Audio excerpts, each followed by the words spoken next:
compounds, how to be able to name organic compounds. So we'll start first with the rules of naming organic compounds. This is something first that we also did at second year, so it's gonna be a review. It's going to be a review. So the first thing that you want to do when you are talking about the naming of organic compounds is you need to locate the longest continuous carbon chain for the compound that you're talking about.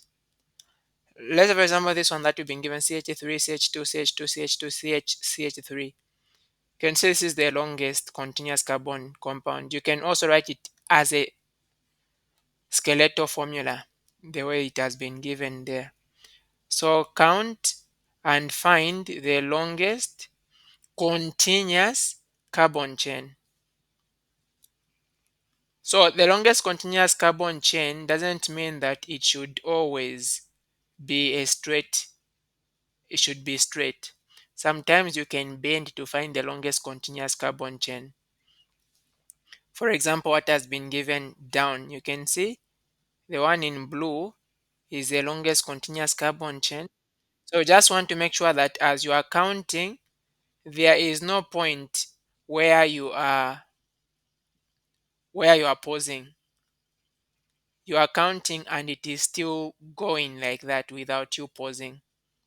But even as you are doing that without pausing, make sure that the other group that has remained, which you've not counted, is not longer than the one that you have already counted. So that is important because imagine I counted from here 1, 2, 3, 4, 5. I numbered this one as 6. It means that these two carbons which are down here would have not followed the rule. So as you count, don't forget that the longest, the carbon chain that has remained should not be longer than what you've already counted. Hope that's okay. And then the next thing is to number the longest chain beginning at the end of the chain nearer to the substituent. You can see here carbon 1, 2, 3, 4, 5, 6. So you've already determined the longest chain. But when you start putting the numbers, make sure that you put numbers starting from the end that is nearer to a group or a substituent. You can see this is a substituent here. So start counting from this end, because if you started from this end, this substituent would be at position number 5. That's the same way with this one, because the longest chain is going down. We'll not start counting from where 7 is, because the substituent is going to be receiving a bigger number. The next thing, you use numbers obtained using the previous two rules, and then you connect. So looking at the longest chain, you are going to have prefixes. One carbon is meth,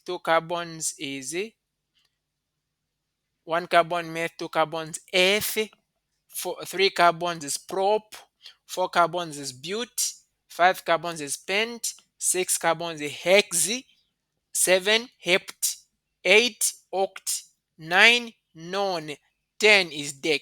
So those are going to be the prefixes. For example, the longest chain has got 6 carbons, so that is hex. But because there's no double bond here, any organic compound that doesn't have a double bond is an alkane. Alkanes end in ane, so it will be xn, xen. Now the substituent, you can see it is only one line. It means that there's only one carbon at the end there. The prefix for one carbon is meth. Now groups, you name them as alkyls. We call them alkyl groups. So they end in -il. Meth, -il. But the methyl is at position number 2, so that will be 2-methyl hexane. You can see when you're separating a number from a letter, you use a dash. The name of the substituent and the name or the longest chain, there is no need of leaving a space there, and don't put any comma or something. Same way with this one, the longest chain has 7 carbons, that's hep-T. Because they are all single bonds, that is hep-10. Okay, and then the substituent is at position number 3 and it has 1 carbon, so that would be 3-methyl hep-10. You can also have more than one substituent. So what should be the rule when you are getting to name such a one? So when you count the longest chain for this one, you can start from here. Carbon 1, carbon 2, 3, 4, 5, 6. You can see the longest chain has got 6 carbons. But as we are doing that, as we are counting the longest continuous carbon chain, there are 2 groups that remain. For those 2 groups that remain, you should be able to number them also. So you need to find which direction you are going to start numbering from. For you to determine the direction in which you are going to start numbering from, is you look at the 2 groups that you have. One is having 1 carbon, another one is having 2 carbons. 1 carbon is a meth, 2 carbons is eth. But when numbering, make sure that the one that is going to appear first is the direction from where you're going to start. If I start from this side 1, 2, you can see a meth is coming at position number 2. If I started from this side, it will be 1, 2, 3. The F is starting at position number 3. So go and start from a direction where you are getting a small number. Okay, where you are getting a small number. So that's why we start counting from this end 1, and then where there is a meth, that will be position on 2, 3, 4, 5, and 6. But when you are numbering, when you are naming, you start your name in alphabetical order. What comes first in the alphabet is going to be named first. E and M. E from the ethyl and M from the methyl. E comes first in the alphabet, and it is the position number 4. So that will be 4 ethyl, 2 methyl, hexane. Remember, separating a number and a letter, you use a dash. Does this make sense? Is this okay?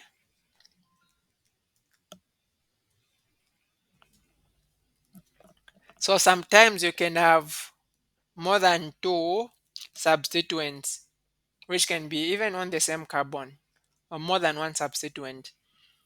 So if you count the longest continuous carbon chain here, if we start counting from the left here, 1, 2, 3, 4, 5, 6. So 6 carbons. And I'll start counting from this side, because if I start counting from this side, 1, 2, 3, 4, you can see that these 2 groups are falling at carbon 4. If you start counting from this side, 1, 2, 3, falling at carbon 3. So carbon 3, the number is lower than 4. So you start counting from this side. Can you see that at carbon number 3 you have got a methyl, 1 carbon, and then you have got this one with 2 carbons, a methyl, and ethyl. So you have got 2 groups at the same carbon. So still name them in alphabetical order. Start with the one that comes first in the alphabet. E comes first before M, and they're both on the same position. So 3 ethyl, 3 methyl, hexane. At every point where you're separating a number and a letter, you are putting a dash. So sometimes you can have the same substituent that is repeating itself. In that case, you are going to state the position at which they are, and you separate the positions using a comma, and you are going to use prefixes like di, dry, and such. For example, this one, carbon 1 is here, 2 is here. Can you see at 2 there's a substituent, 3 is here, at 3 there's a substituent, and then carbon 4 is this one. So at 2 and 3 there is a substituent, so say 2 comma 3. But because they are both methyl, so diethyl butane, because the longest chain has got 4 carbons. Here the longest chain has got 1, 2, 3, 4, 5 carbons. That's a pent. It's now alkane, so pentane. But at position number 2, number 3, and number 4, they are substituents. So 2, 3, 4. 3 things that is going to be tri. So 2, 3, 4 trimethylpentane. Then for this one, the longest chain is 1, 2, 3, 4, 5. And then you can see position number 2 I've got 2 methyls, so number 4 I've got 2 methyls, so that is 2 comma 2, 4 comma 4, therefore tetra, meaning 4 substituents, tetramethylpentane. So that is how you'll be able to name groups that are repeating. Another important rule that you should know is that when two chains of equal length compete for selection, you choose the one with greater number of substituents. Look at this. If you count the way they've counted here, 1, 2, 3, 4, 5, 6, 7, can you see that you have got a substituent down here, 1, and then 1 on top, 2, this one, 3, and then this big one down here is 4. But let's say we counted from 1 to 4. Instead of going forward, we went down. We would have 1, 2, 3, 4, 5, 6, 7. You can see still 7. But if you went down, you would have only had one group, two groups, and then the entire of this would have been a group. So you would have had only 3 groups. So you are going in a direction that is giving you 4 groups instead of 3. That's why we went forward. Okay. And when you are naming again, you can see you have got these 3 methyls, and then you have got this, it has got 3 carbons. So 3 carbons is prop. So that's will be propyl because it's a group. So between M and P, which one comes first in the alphabet? M comes first. So I've got option number 2. So 2, comma 3, comma 5, trimethyl. And then option number 4, I've got a propyl heptane. So that would be the nomenclature. Is there any question? Okay. And then when branching first occurs at an equal distance from either ends of the longest chain, choose the name that gives the lowest number as a possible point of difference. Look at this. At the next possible point. If you started counting from here 1, 2, 3, 4, 5, 6, you can see the first group is appearing at position number 2. If you started counting from here 1, 2, the first group will still appear at position number 2. But look at the next other group. She started counting from 6. 1, 2, 3, 4. The second group would have been at position number 4. But when you start counting from this end, the second group is at position number 3. So start counting from this end because second group is going to also receive a smaller number. So the name becomes at position number 2. So 2, 3, 5, trimethylhexane. If you started counting from this side, you would have had 2, 4, 5 trimethylhexane, but that's not correct. Hope that's okay. So I want you to screenshot this. Please, you can find what the name of this compound is. You can write your answer in the chat box. You can as well inbox it to my WhatsApp +290 +260974016268. Okay. So it's the same when it comes to the nomenclature of alkenes.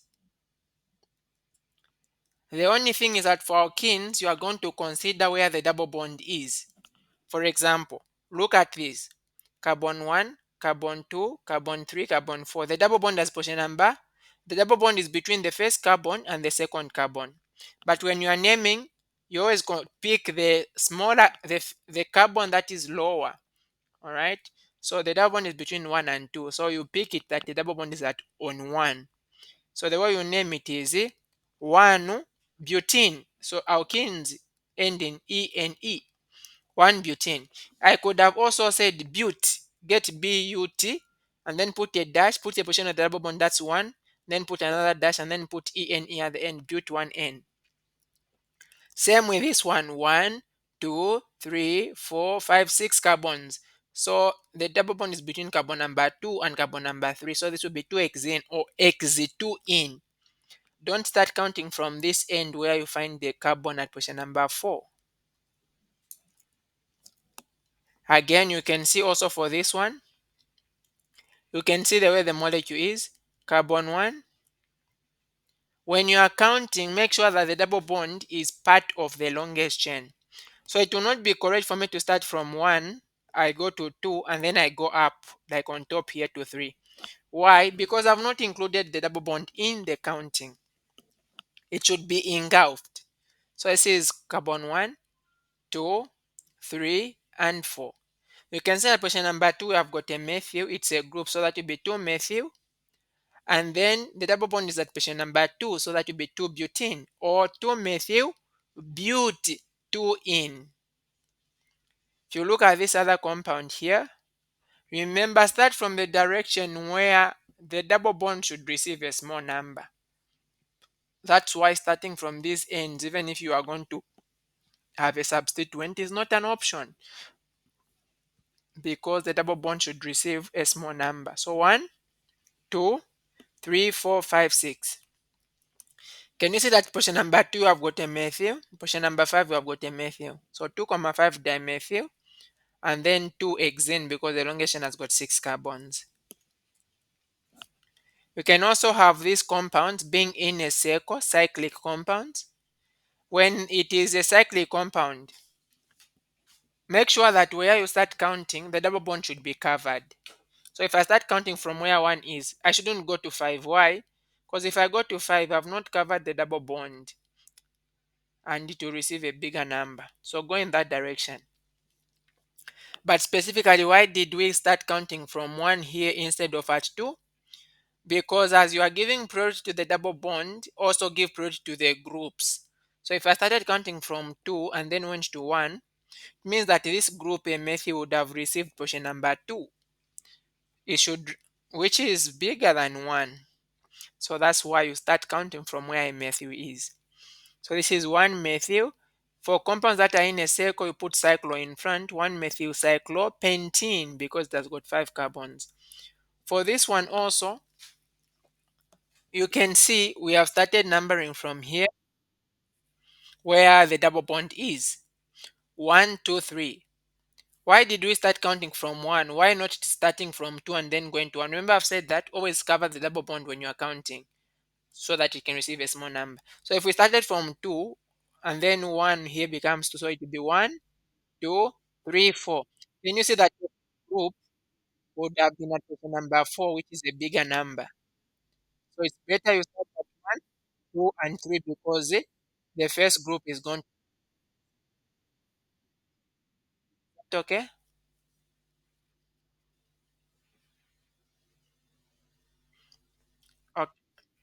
Okay. So this, then you have got at position number 3 and position number 5 methyls. So 3,5 dimethyl, and then it is cyclohexane.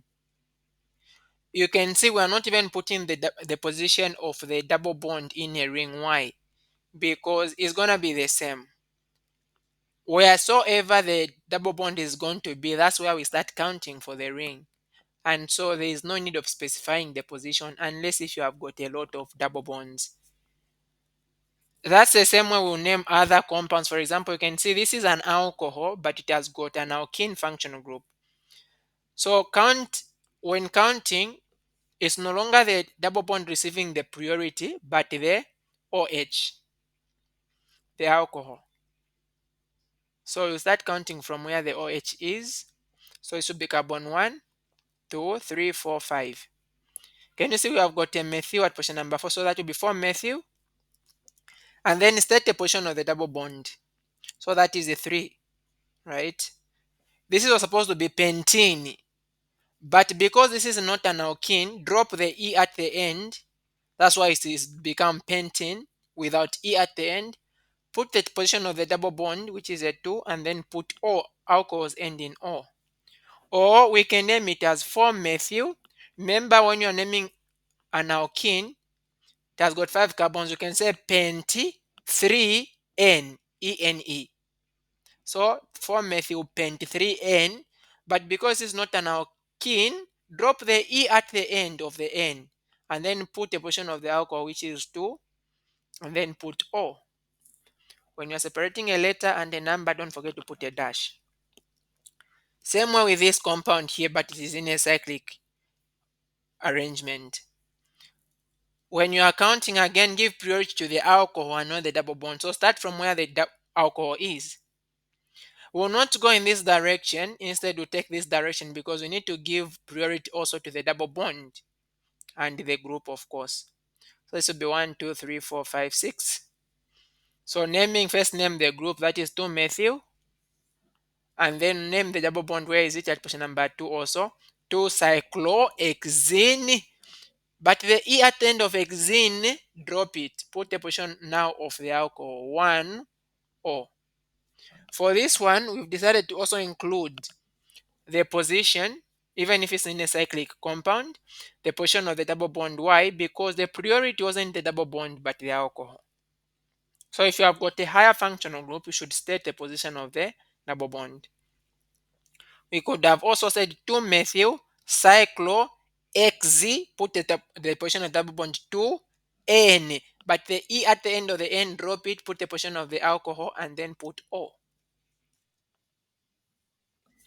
You can also have special groups. You can see when you have got this compound has got 2 carbons, 2 carbons. So the carbon that is in a double bond, we call that as a vinyl carbon. So if you attach a carbon in a double bond direct to another compound, we'll call that as a vinyl group. And then a carbon that is attached to a carbon in a double bond, you can see this carbon here is in a double bond. This carbon here is attached to this carbon in a double bond. So this carbon that is attached to a carbon in a double bond is known as an allyl group. So if you attach the allyl carbon to another compound, that's known as an allyl group. So I've got vinyls and allyls. For example, you can see this one. You have got a bromine attached to an ethene because this one has just 2 carbons. You can say bromoethene, or simply say vinyl bromide. Why? Because it can carry a special name. Same with this compound here. When you wanted to name this one, number the carbons. So number this is a carbon number 1, this will be carbon 2. Remember to the double bond carries priority than this guy here, which is in the circle. It has 3 carbons, that is a cyclopropane. So this will be ethynyl cyclopropane. So even when this one carries priority, but you are going to consider the carbons. This one in a circle has got 3 carbons. So it will carry the parent name. And then the double bond, because it has got 2 carbons, it will be a group. And it has got 2 carbons. So if it was ethane, we would have said, remember the way we've been saying methyl, if ethyl, we would have said ethyl. But this is not an alkane, it's an alkene. So that would be ethynyl. And then you name the parent chain, which is the cyclopropane. But instead of naming that, we can just name the entire of this group, because we have got a carbon in a double bond that is attached to this compound that is in a circle. So just a vinyl cyclopropane. For this one, you can see it is a carbon that is attached to a carbon in a double bond. So this is an allyl. So we can say, okay, if you start counting, count from here. 1, the first carbon will be this end, number 2, number 3. Why are we counting from this end? Because the double bond should receive a lower number. So 1, 2, 3. So the chlorine is at position number 3. So that is 3-chloropropene. But we can name this as allyl chloride, because we know that when you have got a carbon that is attached to a double bond, that makes an allyl group. So that is allyl chloride. That's a common name.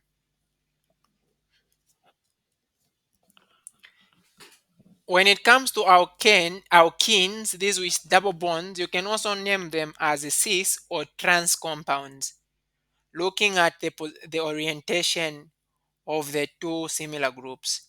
If the groups which are similar are on the same end of the double bond, we call them cis. So they are at position number 1 and position number 2. So this is cis 1, 2 dichloro. There are 2 chlorines, dichloroethene. And then here they are on opposite sides. It's still at carbon number 1 and number 2. That is trans 1, 2 dichloroethene.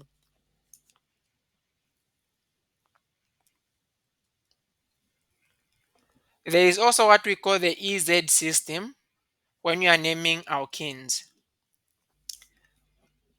So not all compounds can be named as cis or trans. Not all structures can be named as cis or trans. You only name cis and trans if you have got the same group. For example, this was a chlorine, right? This is also a chlorine. It's the same group you're talking about. But if they are different groups, you use the Z and the E configuration. So you are going to look at where the double bond is. So this is where the double bond is. And then you can see I've written a line on the middle here. So if I look at this side of the double bond, I've got a hydrogen on top and I've got an isopropyl down. You are considering the molar masses of this compound. Between this compound down and the hydrogen, which one has got a higher molar mass? Hydrogen has a higher molar mass.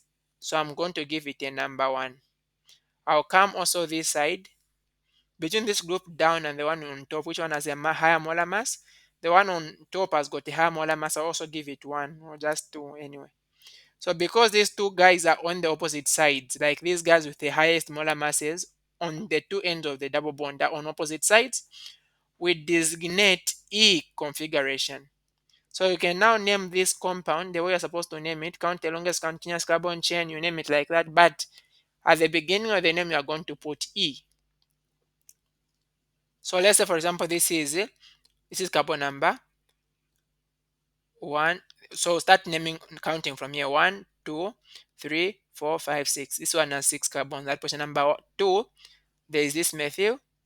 Position number 4, there's a methyl. So this is 2, 4 dimethyl, and then hex 3n because the double bond at position number 3. But the whole name it will say, we can say at the same position number 3, we also have the E configuration. So we can say 3E in brackets and then dash, we'll say 2, 4, okay, dimethyl X3N. That becomes the name. You can see also when you look at this second compound, on top we have got a methyl on this side of the double bond. Down we have got hydrogen. A methyl has got a higher molar mass than hydrogen, give it a 1. This other side you have got isopropyl. This one has got 3 carbons. The one which is down here has got only 2 carbons. So this one on top has got a higher molar mass. So the two groups with higher molar masses are on the same end. Therefore, this is a Z configuration. So I want you to try out these using the EZ configuration. You assign whether this is going to be E or Z. For part E and F, you can also include what we call the RS configuration. Now, when you are determining the RS configuration, what you do is this. RS configuration, you determine it when there is a stereochemistry. We'll discuss this, I think. Let's say, for example, for question E, right? You can see this carbon here. You have got a dash and a wedge. This one which is shaded, we call it a dash. This one which is dark, we call it a wedge. So it means there is actually, at this point, the compound is bonded to 4 different things. So you can find if it's going to have the R configuration or the S configuration. And how you do that is, look at the 4 groups attached to this point. The entire of this compound here, the entire of this is one compound. And then the CH3 is another compound. The H is another compound. And then this one, these 2 carbons is another part. So there are 4. You start numbering them now, looking at their molar mass on this same carbon that has got stereochemistry. So this entire group down here is going to be given number 1 because it has got a higher molar mass. Number 2 will be this one because it has got 2 carbons. Number 3 will be this one because it has got 1 carbon. H will be the last. So now you are going to draw an arrow starting from 1 to 2 to 3. So this arrow is going to go like this. You can see it is going to go in this direction, in the anti-clockwise direction. If the arrow goes in the anti-clockwise direction, that is the S configuration. As long as hydrogen, you can see the way hydrogen is, it is on a wedge. Sorry, it's on a dash. Dash means that it's at the back. So as long as hydrogen is at the back, this is the S configuration. But don't forget to to also comment on the EZ configuration on this double bond here. That's why you see for question, okay, you are going to see, I'm going to share for you we'll discuss properly on how to be able to answer fully in another discussion. You also have, when you're talking about these organic compounds, you also have what we call the IHD, the index of hydrogen deficiency, or the degree of unsaturation. IHD is given by 2 times carbon plus 2 minus H plus N minus X. This X is representing halogens. So you see, just multiply 2 times carbon and then add a 2. Hydrogens, you'll be subtracting from IHD. Nitrogen, you'll be adding to IHD. Oxygen is not part of IHD. So if a compound has got oxygen, it doesn't do anything. And then the halogens you'll be subtracting and then you divide by 2. If you have got a IHD of 1, it means that the compound you are dealing with has got one double bond or it has got one ring, any one of these two, not both of them. IHD of 2 means that the compound maybe has got two double bonds, or it has got two rings, or it has got one triple bond, or one double bond and one ring. That's the meaning of two IHDs. So if a single bond has got IHD of 0, a double bond has got IHD of 2, triple bond has got IHD of 3. Now a double bond is the same as a ring. They have got an IHD of 1. So if you have got IHD of 2, it means that you have got two rings or two double bonds, or one triple bond, or one double bond and one ring, a combination. So these are the questions from the other year's tutorial sheet. I want you to try them out.